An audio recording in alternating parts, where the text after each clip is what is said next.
guaranteed to get anything but 1 back. Now I'll probably get 3 back, but you know, it is what it is.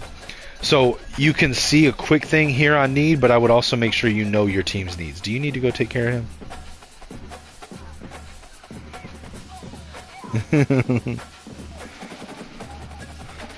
It's okay. Look how instantly he was a little bit comforted as soon as you got him.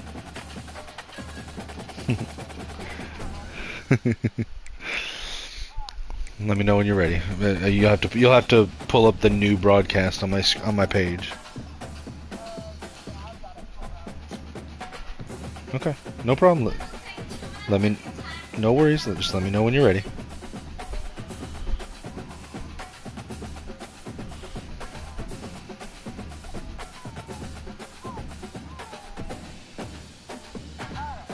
Alright, ready? Okay. So, you can sort by position, obviously. This is where you can sort their rank. This is how they're ranked nationally in the entire country among all high school recruits going into college. Okay? And then target, this shows you if they're already committed, who they're committed to.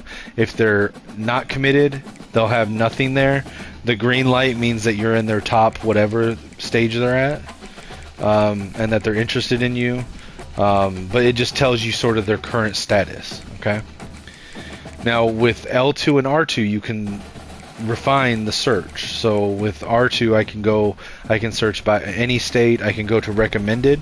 Now recommended is generally going to show you all the players that are interested in you, right?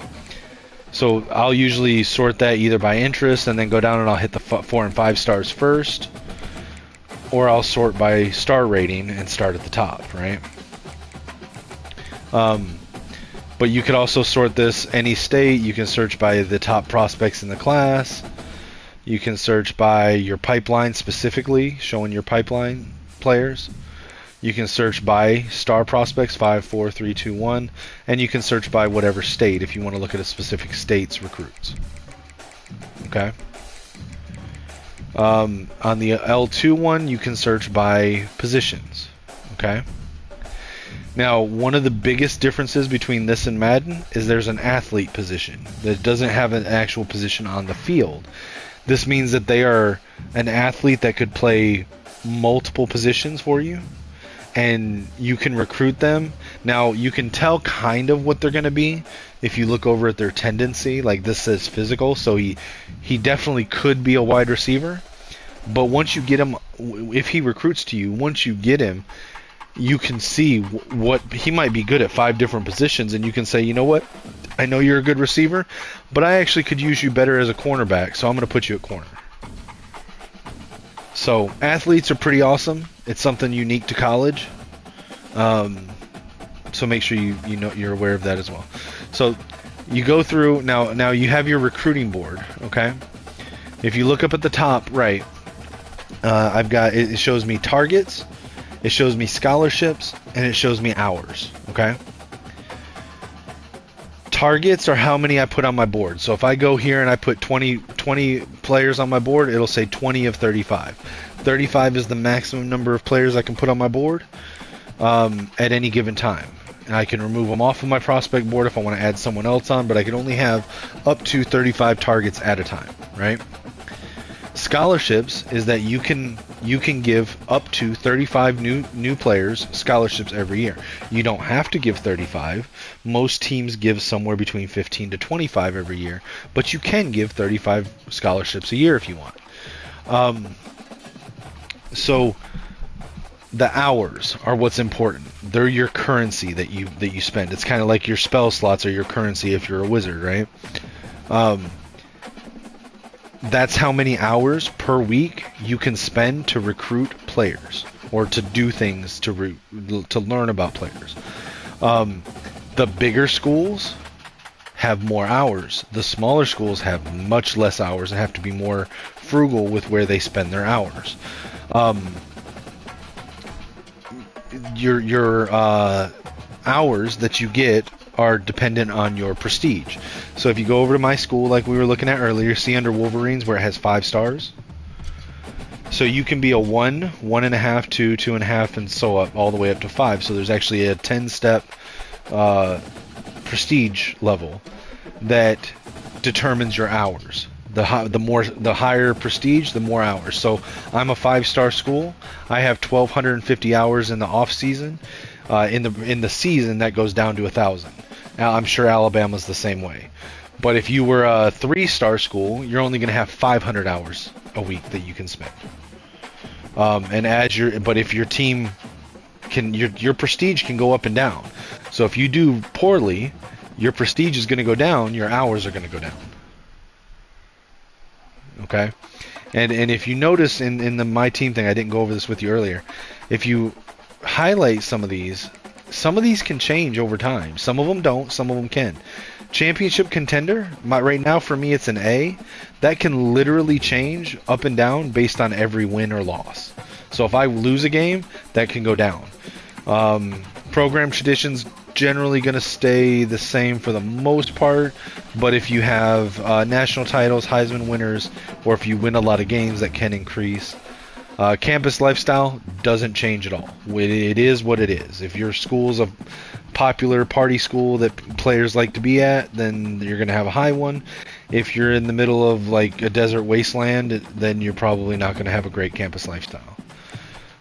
Stadium atmosphere is basically how good you are when you play at home in your stadium. Even if you lose all your road games but you win all your home games, your stadium atmosphere is going to be great. Conversely, if you never win at home, regardless of what your other record is, your stadium atmosphere is going to suck. Pro potential is based on the quality of a roster and how many of your players get drafted to the NFL. Okay.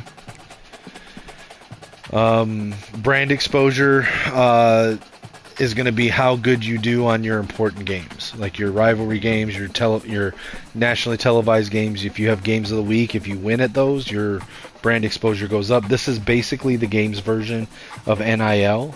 So if a player is interested in how much money they can make off their own name, image, and likeness, it's going to be dependent on your brand exposure. Academic prestige doesn't change. It's how good your school is at academics. Conference prestige is how good the rest of your conference is. Like, the people are going to look at you. If you've got wins over really good teams, that's better than wins over shitty teams. So it's your conference prestige. Coach stability is how secure your job is, and if you've been at the job for a while. Coach prestige is how good of a coach you are. How many wins do you have under your record? How many rivalry wins? How many bowl wins? How many national championships? How many top recruiting classes? Like, all of that factors in for your coach prestige. And then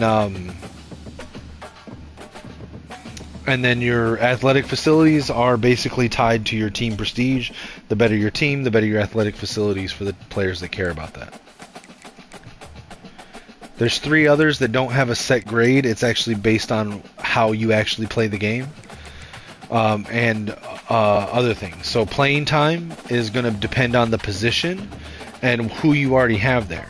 If you've got a freshman quarterback that is an 80 overall, then you're not going to have great playing time to offer to quarterback prospects for a couple of years, because they're going to be sitting behind that guy for at least 3 years, right? If you have no wide receivers over a 70 overall, then recruiting a good wide receiver, you're like, dude, you can fucking start day one. The day you get here, you're my starter. Then you're going to have, that player's going to have a great playing time grade for you, because he's going to get on the field faster for you. Proximity to home is not anything you can change. It's literally where the player's from, how close is your campus to their home, and that's going to factor into the players that care about that. That's going to be something they care about. Play style is something you directly control. This is very dynamic. If you pass a lot in your offense, regardless of what your scheme or your playbook is, if you pass a lot, then the quarterbacks that like to pass a lot and the receivers are going to love that style. If you run a lot, the receivers aren't going to like it as much, right? So it's based on literally how you play your games. Is going to influence the players that care about playing style. They're going to base it based on how you play your game. All right, so went through all that. The only other thing is that I said there was 2 places you could recruit from: your prospect list with the high school and JUCO, and the transfer portal. There's nobody in the transfer portal right now. The transfer portal happens at the end of the year after the national championship. It's players that maybe I have a player from Michigan that isn't getting enough playing time. He enters the transfer portal. He might be interested in Alabama. You can recruit him. It's a very short window. It's only a 4-week window where you can try to recruit the transfer portal. Okay. All right. So I've explained all of that. Now let me show you how I set my board up. So generally, I go and see what positions do I need, right? Well, I'm gonna need a quarterback, at least 1 or 2. I'm gonna need pretty much everything on offense except for tight end and left tackle, right? On defense, I need pretty much everything except a corner and defensive tackle. And I'm gonna need a punter, big time. All right. So what I generally do is I ignore the recommended for first. I'm gonna change it to any state, and I'm gonna go through each position of need, and I'm going to pick one player. Now, if one of the top players here is one that is a recommended player for me, then I'll probably add them.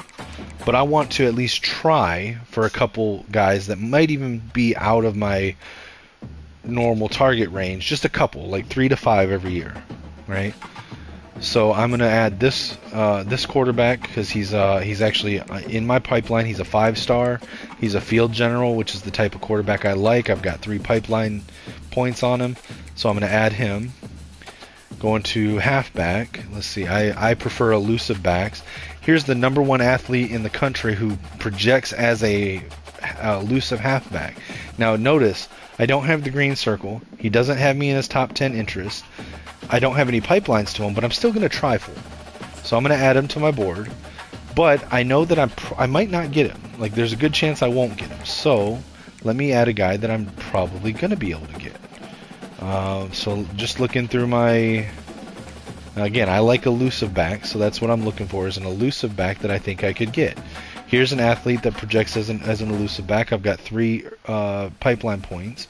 He's a 4-star. So I'm going to go for him. I'm also gonna. Oh, well, he's a receiving back. Receiving backs aren't bad. I'm gonna put this guy in there because I'm first on his board. I know I can get him. Right. Fullback. I like fullbacks. They're not that you don't have to have one. I personally like to have one. It's a personal preference. So I'm going to put one on my board.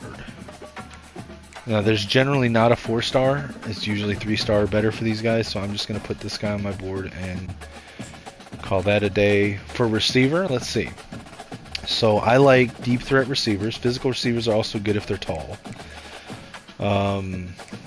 Tua Madden. Some of the names are really funny. Tua Madden. I feel like you should recruit him just because.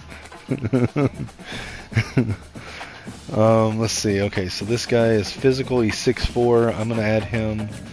But this guy's a deep threat. He's on my board. He's the highest ranked deep threat I see here.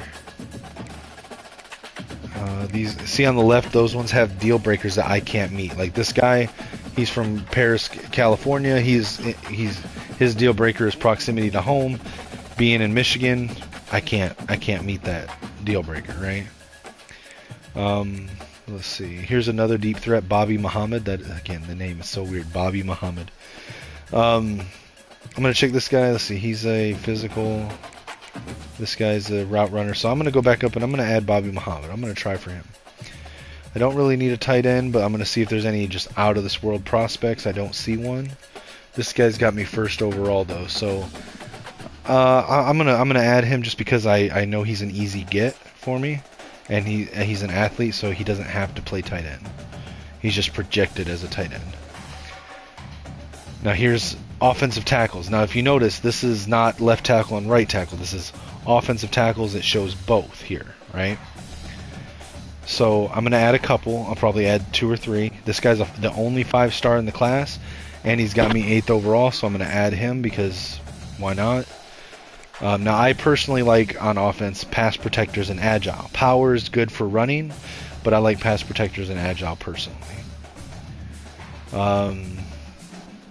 Specifically at the tackle position, I like pass protector and agile. So I'm going to add these top 2 because they're on my. They're interested in me and they look good on my board. I mean, this guy's 6'7", that guy's 6'6". I like them for tackles. I'm going to go to offensive guard. Now, offensive guard, I generally like agile and power for running game and for speed here. Now, see, this 5-star doesn't have me on his list, but I'm going to add him just to try. Now, I know that at least half of these guys that I'm reaching for are not going to sign with me. It is what it is, and it's totally fine. This guy's got me on his list at 10th, so I'm going to try him. But I'm also going to add one that I know is in my, at least one that I know is in my pipeline and that's interested in me. This guy is an agile guard, a 6'5", 302. His deal breaker is pro potential, so I'm good on that, so I'm going to add him.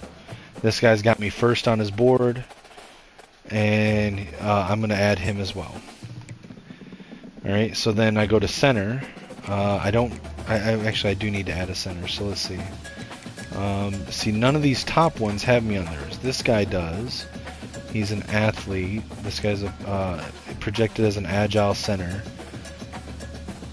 So he's got me 10th. I'm probably going to add both of these guys just to be sure. This guy's got me first. This guy's got me 10th. I'll add them. So defensive ends. I know I need a couple of these. Here's a 5-star that's open. But he's a run stopper. Personally, I like speed rushers. If he was a speed rusher or even a power rusher, I would probably try for him. But since he's a run stopper, I'm going to pass. I'm going to look for the type of ones that I like, which are going to be the rushers. And I've got 4 here that are interested in me. So one of them is a run stopper, though, so I'm going to skip him. These 2 are both speed rushers. So I'm going to, let's see, I'm going to add this guy just as another reach prospect. Defensive tackle I don't really need, but I'm going to add one just because mine are upperclassmen. Here I like, again, power rushers and speed rushers. Here's a 5-star that's got me in his top. I'm going to add him. It's really tough to pass up potential 5-stars because there's only like 30 to 40 5-stars every year anyway. And you got 134 teams that want them. So if they're interested in you, unless you just absolutely don't need them, I would definitely at least add them if they're that interested in you. Outside linebackers, I know I need a few of these, so I'm adding rushers. I don't really care for the pass coverage guys unless I don't have an option. So, alright. And then, let's see, middle linebacker, I could probably use one at least. So the 5-stars, I'll probably reach on this guy. Or no, here's a 5-star that, yeah, I'm going to go with Paul Michaels because he's interested in me. And then I'll probably, see, here's a 4-star down here that has me first on his list. So I'll grab him. Cornerback, I don't need cornerbacks, but I like to always at least go for 1 or 2. And here I've got a 5-star, the only 5-star in the entire corner class, and he has Michigan as his #1 team. So how could I not add him? Plus his name is Bill Cash. So, so I'm going to add him. I'm going to add one other one. Let's see. Here's another one that's got me first overall on his board. So I'm going to add him. And then for safeties, no, I know I've got to have a kicker and a punter, so I've only got 2 more that I can give. I'm going to give 1 to each safety position. So here's 2 free safety 5-stars. Strong safety, there are no 5-stars, so I'm going to actually go after both of these guys, and if I get them, I'm going to move 1 to strong safety. So I'm going to go for both of these guys because they're both interested in me at least a little. And they're the only 5-star safeties in the entire class. And then I'm going to get a kicker and punter because I know I need them. There are no 4-star kickers, it looks like. So I'm just going to look at which ones are at the top. And see this, I don't really pay attention to which ones are interested in me because these aren't highly recruited anyway. So I know if I'm looking at them right from the start, they're probably going to say yeah. This guy's name is Andre De Beer. Or Kevin Honeycutt. I like my punters to be more accurate, so I'm going to actually go for Kevin Honeycutt. Alright, so if you notice now up on my targets it says 35 of 35, right? Okay. So, I can move to the next part now that they're on my board, or I can let you fill out your prospect list first. What do you prefer?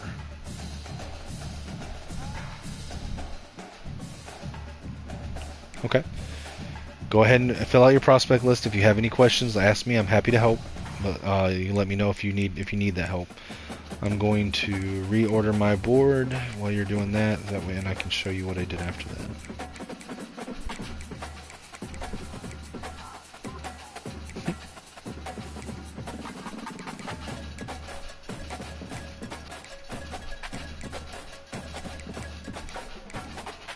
Oh. These guys both have the same last name, although they're from different states. Gabe and Cam Calcaterra. They're both 5-star offensive linemen.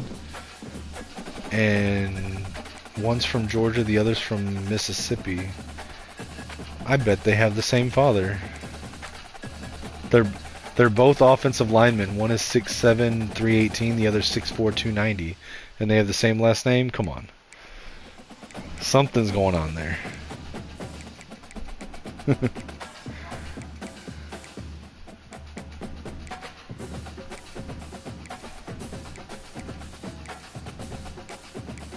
Now, I'm by no means an expert at this, but I am learning.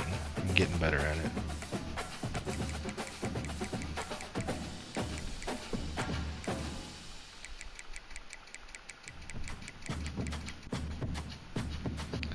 Oh, this guy's already... I added this guy, and he already has a deal breaker with me because he has playing time. So I'm going to remove him and go get a different outside linebacker.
He's like, but I need you to do mommy stuff.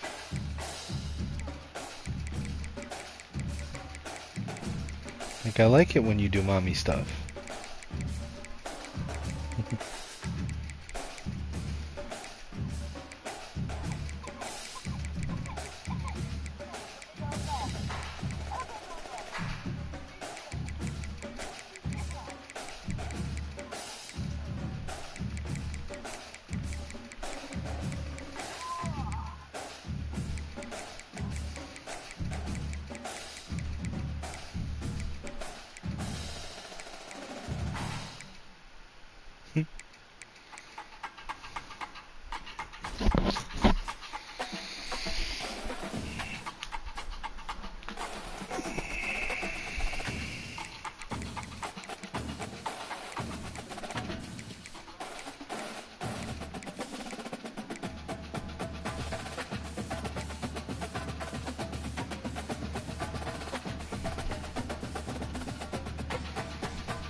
Some of the names in this are just hilarious.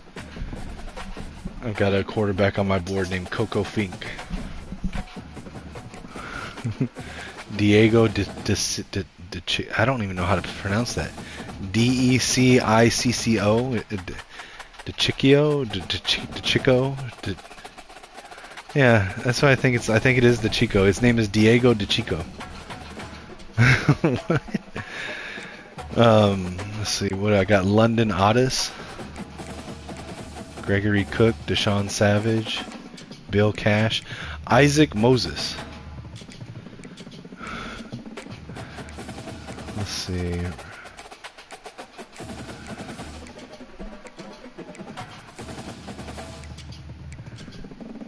Juan Boatwright.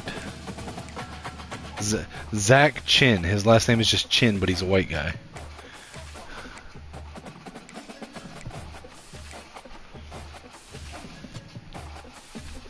Oh, that Coco Fink quarterback I'm going after. He's got you high on his list. You could take him from me if you wanted to.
Alright, so look back at my screen now. So next is you have him on your recruiting board. Now you can reorder your recruiting board by, like let's say I wanted to move Gregory Cook up or down on my board. I can highlight him, hold R2, and then move him up or down the board. Okay. Now what I do, now there's a couple different ways of doing this. I generally will recruit my entire board, and I will do it from top down. And so I put my 5 stars at the top, going down to 4 stars and then 3 stars. Now, the other way of doing this, and to be completely honest, I haven't tried it yet, and it very much might be the smarter way of doing it, is to only recruit your top 20 first. Put the positions that you need the most at the top, and only put time into your top 20. Putting time into the others as players fall out of your top 20. That lets you put more hours per prospect, and that might be the better way of doing it. But the way that I do it, I will recruit my entire board, and if people fall off, they fall off. So, if you want to do it my way, I would just do most important and highest rated at the top, and then going down to the bottom.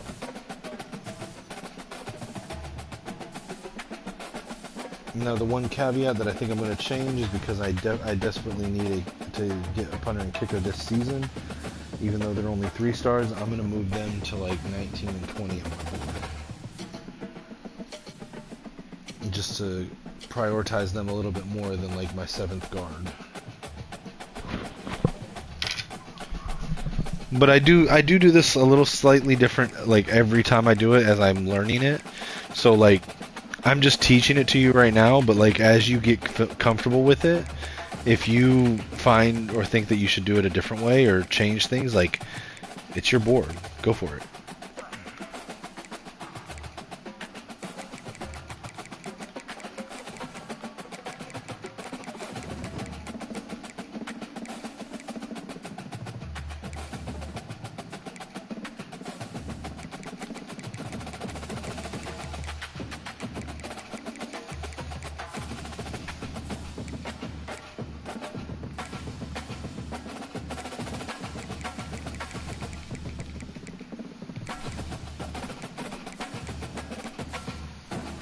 So yeah, you can reorder how you want to. I'm actually going to reorder a few things myself.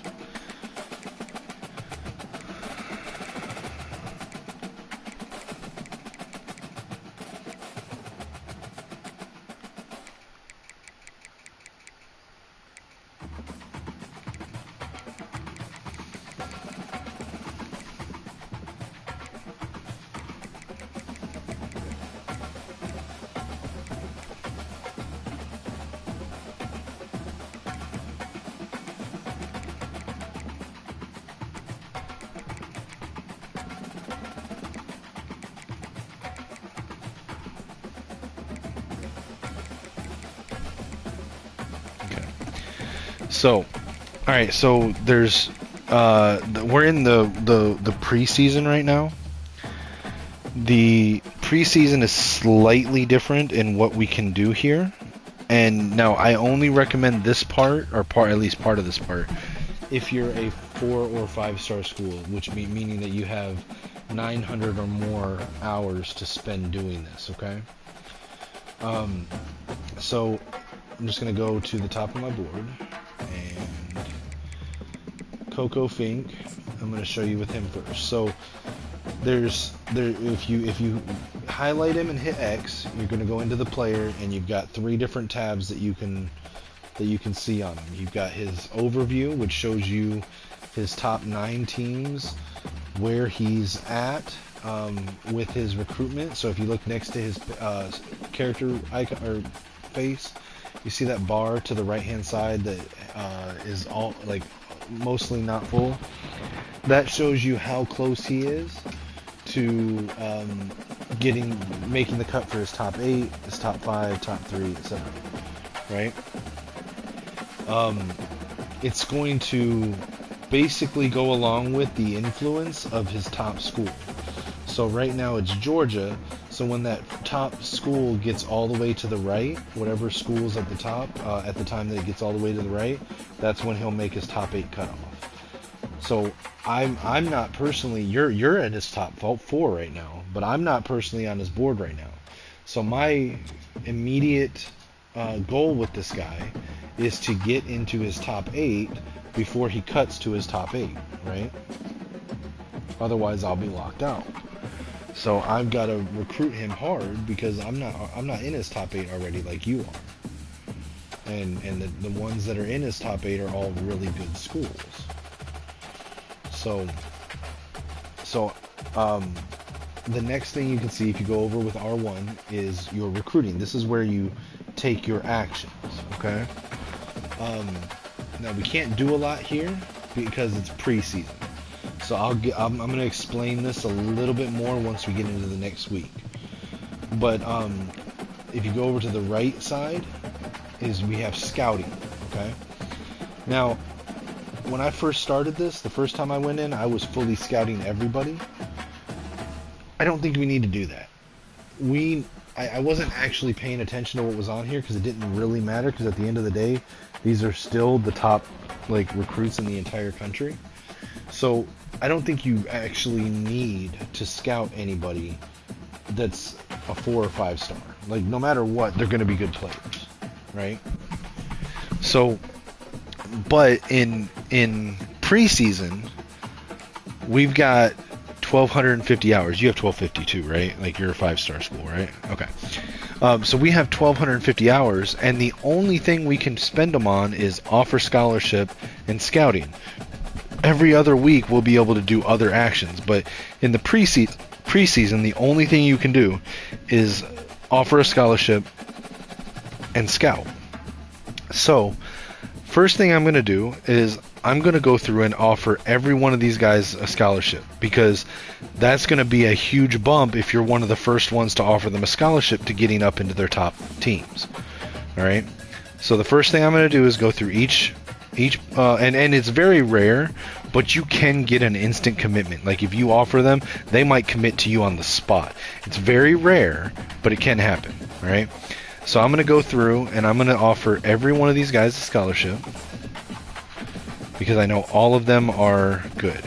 Now, 3 stars, I've got my kicker and punter and my fullback. 3 stars, I will scout them before I offer them a scholarship, because if they're a bust, which I'll show you when if it comes up, then I want to remove them from the board and get a different one at the position onto my board. Okay. So, and you can find out if a player is a bust or a gem once you fully scout them. So 3 stars, if you have 3 stars on your roster and you're not hurting for hours, I would recommend to scout the 3 stars before you offer them a scholarship. But 4 and 5 stars, just offer the scholarship. See, I got an instant recruit. Ben Ritchie, I offered him and he instantly committed to my school. Okay, so this is why you always want to get the scholarship out early. It's very rare, but it does happen, as you just saw. Okay, so see, here's a 3 star. So I'm going to scout him. I hit the wrong button. I still do that all the time. I'm going to scout him before I offer him. So to scout, you go over to scouting, and you see down there at the bottom it says scout costs 10 hours, right? Now, if you have recruiter talents, or if your coordinators have recruiter talents, it makes this faster. So it's 10 hours to recruit, or to scout, and every time you do that, it scouts 20% of the player. But if you have talents that help you scout that position faster, or if your coordinators have talents that help scout that position faster, it might scout 40 or 60% per 10 hours. So at the start, with not having any talents, it's probably going to be 5 clicks or 50 hours to scout, right? So I'm going to scout this guy. Yep, so it's 20, 40, and you see as I'm doing this over on the right hand side, his abilities become uncovered. His attributes, at first you can see kind of the range that they're at, and when you get far enough, then you can see their actual number. Okay, so this is a perfect example. So see how that gem just popped up and it had an X over it, and now it's red? That means he's a bust. Now, bust doesn't mean that he's a bad player. It means he's probably projected 1 star higher than he is. So I look at him as a high 2 star. Now, I don't want a high 2 star. I want a 3 star kicker. So I'm going to remove him from my board. I highlight him and hold triangle to remove him from the board. And then I'm going to go over to prospect list. I'm going to go to kicker. And I'm going to look at another 3rd round kicker. So I'm going to look at this guy right here, Landolt. I added him to my board. Now he's going to be at the bottom of my board. So I'm going to go down there, I'm going to scout him.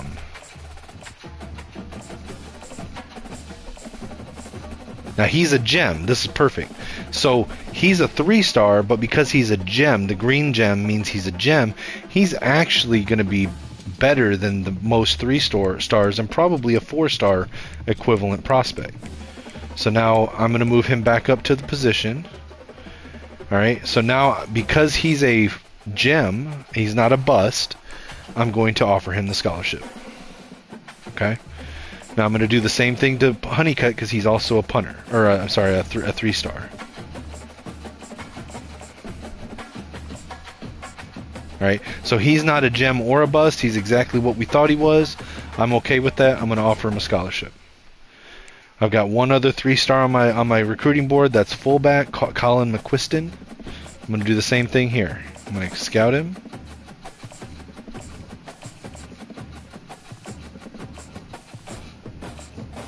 Now he's a bust, so I'm going to take him off. I'm going to go look for another fullback. Now again, I only do this with 3 stars and under. I don't worry about it with 4 stars and greater, because a 4 star bust is still at worst a 3 star player. And most college football teams are filled with 3 star players. So I'm going to, so there's the guy that I just had on there. See the red diamonds up there next to his picture. So I'm going to actually go with, let's see, this guy's a blocking fullback from Middletown, New Jersey. I'm going to add him to the board. I'm going to scout him out and check him. So let's see what he comes up as.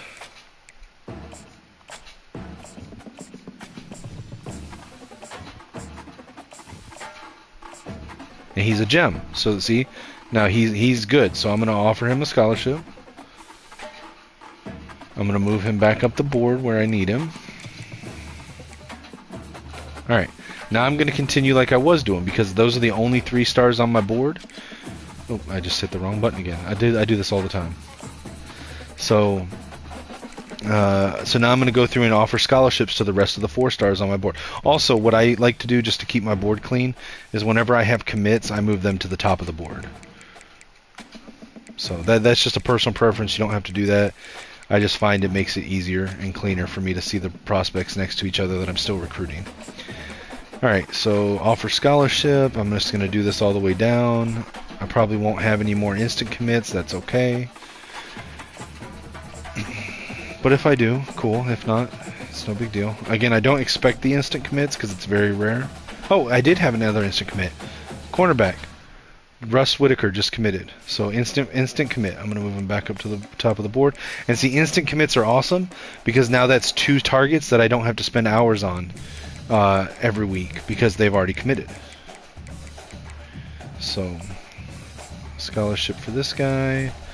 Elijah Leinert. Larry Cadu, CJ Hall, Juan Boatwright, Zach Chin, John Gayton, and Reggie Sizemore. Now, every prospect on my board has been offered a scholarship, so now I literally have nothing else I can do with my hours because you can't do actions.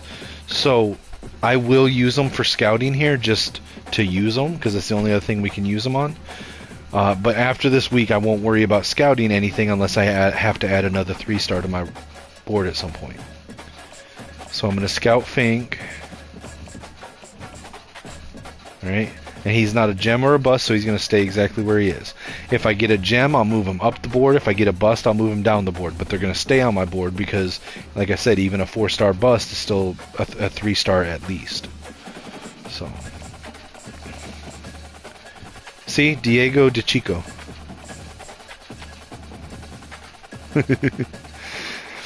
Alright, I'm going to scout out Jared Dubs, I don't know. Dubes.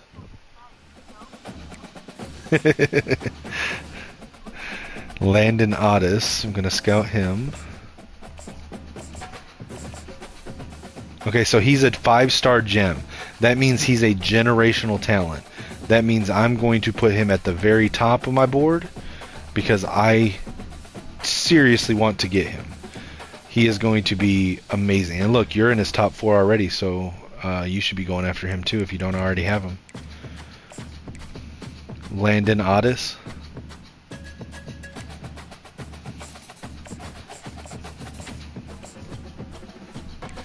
See, look, Gabe and Cam Caltera. They're both offensive linemen. They're both 6'4" and over. They're both from southern states. They're the same age. Come on.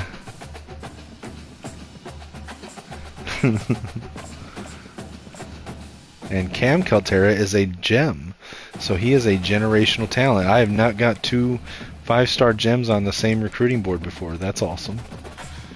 Alright, Gregory Cook. I'm going to scout him. Now look, see, it only took me 3 clicks on that guy because he was doing 40% every time because one of my coordinators has defensive tackle talent. Deshaun Savage. Now he's a bust. Again, a 5-star bust is a 4-star player at worst. So I'm going to move him down to the top of the 4 stars. It doesn't take him off my board. He's still good. But I'm just reordering him appropriately, I think. Paul Michaels. Alright. Bill Cash. Alright, then we got Isaac Moses. And now I'm probably not going to be able to scout all of these guys, and that's fine. This is just seeing the top ones, seeing where they fall. And because, again, we don't have anything else after we've gotten all of our scholarship offers out. We don't have anything else to spend our hours on this week.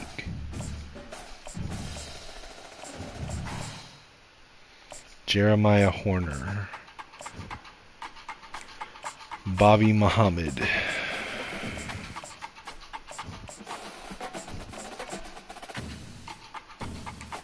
Greg Lusk. Damon, is it Rachel, I guess? Damon Rachel? Or Rochelle, I don't know. Ricky Mast.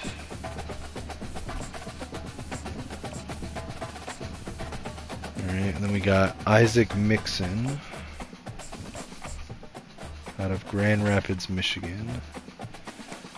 George Ballage, I don't know.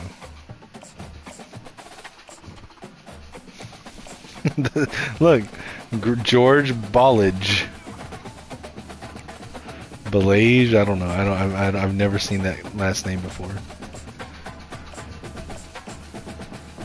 All right, Eli Flynn is a bust, so I'm going to move him down to the bottom of the board. Now sometimes I notice that it feels like the recruiting board slows down, like it's lagging. If you just back out and then go back into it, it usually fixes it. Yep, see now it's moving much faster. I'm assuming that'll be fixed with the patch. Alright, Deontay Chun. I've got a guy named Chun and I've got a guy named Chin on my board. Chun and Chin. You have to highlight them when you can't be in their board. You have to highlight them and then hold R2 and then move them up or down.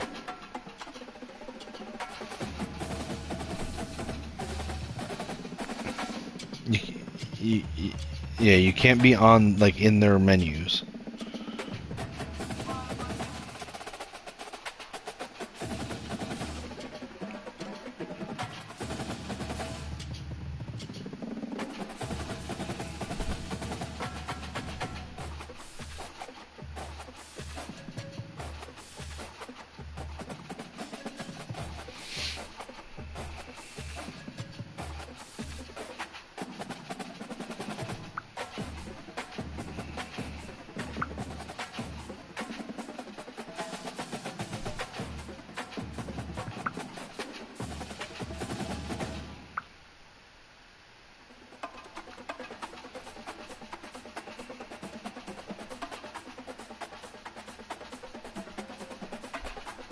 Nice.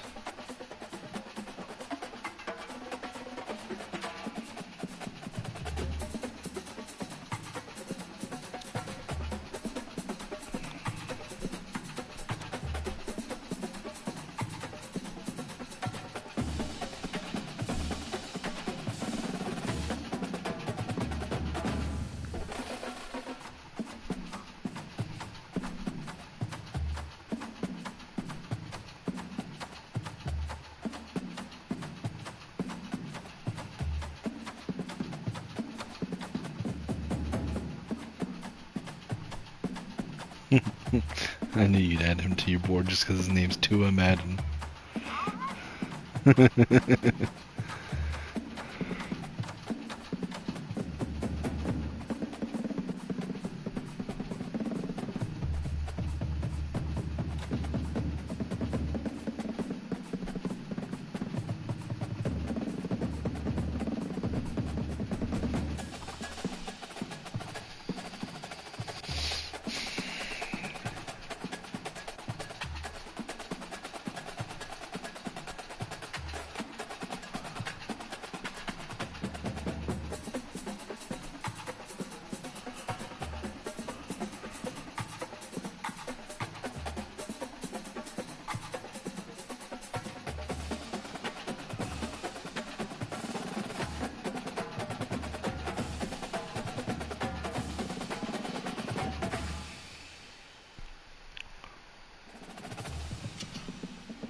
You still there right now? So that served game that I told you about, I just saw a post where this lady posted a picture of her holding up the Sorcerer Stylus card. It says this card grants you the power to dress your partner however you like for one day. Tart them up, tone them down, or send them out the door in something completely ridiculous. And her post has a picture of him weed eating the front lawn. And her post says, "My husband just rolled his eyes at me. Now he's doing the lawn in a one-piece leggings and what is that word? CAAUTE, floral crop top. Love this game." Imagine doing that to Rayo. Like as he's about to go out to mow the lawn, be like, "Hold on, you're gonna wear this today."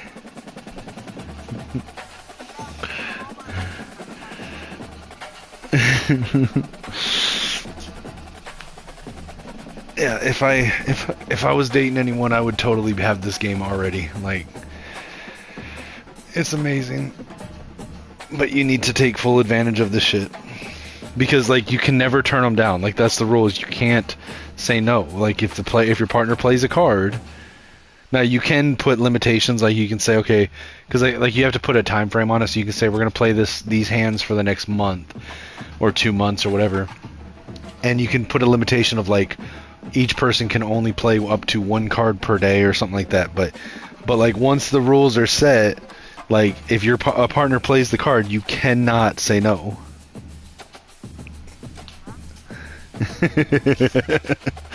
But I mean, think about it. He might have that power, but so do you.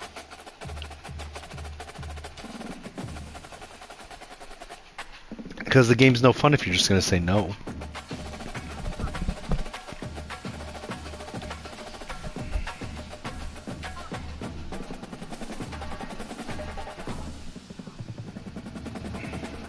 Okay. Let me know when you're back, and we'll. Did you already do your scouting and offer scholarships? Okay, so you've used all your hours? Okay. Well, when you're back, let me know, and we will advance to week 1.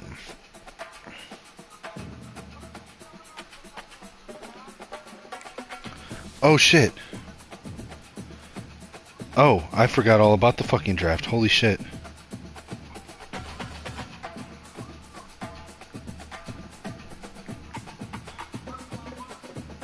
Yep, sure am.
All right, so we'll save it there, and we'll do this more of this after the draft.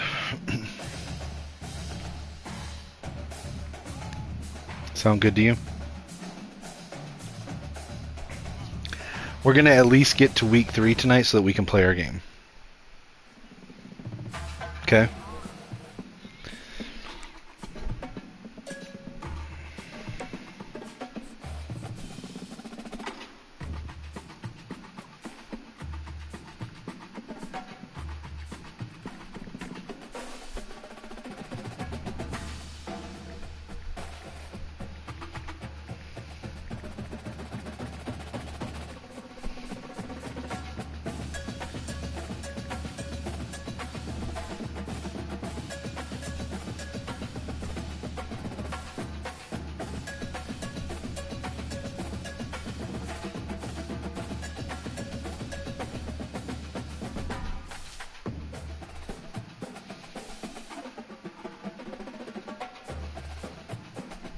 I guess we can jump down to the other chat for now. Alright? But after the draft league, we're going to jump back on here, okay? Alright.